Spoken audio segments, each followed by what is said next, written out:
Informasi lain, Saudara calon Presiden nomor urut 1 Anies Baswedan kembali menjanjikan revisi Undang-Undang Informasi dan Transaksi Elektronika atau Undang-Undang ITE. Anies menyatakan tidak akan menghapus Undang-Undang ITE, namun akan merevisi undang-undang itu karena mengandung aturan-aturan yang menghalangi kebebasan berpendapat. Capres nomor urut 1 Anies Baswedan kembali menyoroti kebebasan berpendapat dalam berdemokrasi.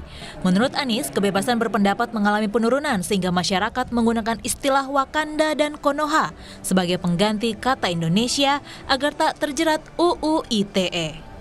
Anies kembali membawa wacana untuk merevisi Undang-Undang Nomor 19 Tahun 2016 tentang ITE yang dianggap membelenggu kebebasan berpendapat dan berdemokrasi. Indonesia mengalami kemunduran. Kita menyaksikan juga bagaimana kebebasan dalam demokrasi mengalami penurunan. Kritik justru dibutuhkan dalam sebuah pemerintahan, karena kritik itu akan mencerdaskan masyarakat dan kritik itu akan memaksa pembuat kebijakan untuk selalu mengkaji mana yang lebih baik, karena ada hujanan kritik.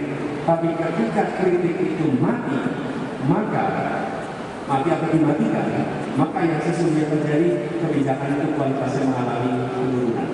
Jadi kami memandang kebebasan ini menjadi salah satu hal yang penting untuk kembalikan, bahkan kebebasan kepada rakyat secara umum. Jangan sampai menyebut Indonesia dengan istilah Wakanda, dengan istilah Konoha, hanya karena kita tidak berani menyebut nama Indonesia, karena khawatir ada undang-undang ITE dalam prosesnya. Soal undang-undang yang membelenggu kebebasan itu yang akan direncanakan untuk direvisi. Merespon kritikan Anies, staf sus Mensesnek Valdo Maldini menyebut pemerintah tetap berjalan sesuai demokrasi dan bahkan mengupayakan restoratif justice di beberapa kasus terkait Undang-Undang ITE. Valdo menyebut demokrasi Indonesia tak mundur hanya karena ada UU ITE. Memang perlu perbaikan gitu. Kalau di pick per case by case, ya saya juga bisa pamer case by case sih. Saiful Mahdi di Aceh misalnya, Bang Iqbal. Jadi apalagi upaya restoratif justice yang juga disampaikan Presiden, pemerintah, untuk kita menyelesaikan permasalahan terkait ITE ini gitu. Dan kita sedang berprogres kok. Jadi ya, we are doing on the right way lah. Kalau seandainya pengen dirubah, ya kita mundur lagi nih.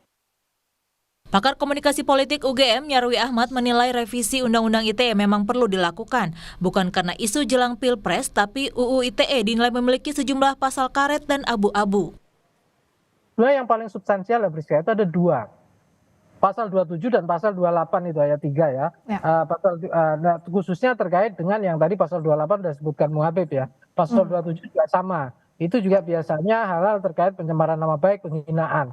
Sebenarnya kan kalau kita lihat ya, itu kan seringkali pasalnya digunakan untuk kepentingan dari pihak yang menuntut yang tidak suka, yang kemudian sebenarnya antar aktor, antar masyarakat gitu ya. Tetapi orang kan kadang berpikir, ini juga apakah orang-orang itu murni menuntut atau digerakkan, sehingga seakan-akan takut ya pada kebebasan. Bukan kali ini saja pasangan Anies dan Muhaimin menyoroti soal UU ITE dan kebebasan berpendapat di Indonesia. Sebelumnya, Anies Baswedan juga sempat mengangkat isu ini saat dialog terbuka di Makassar. Tim Liputan Kompas TV.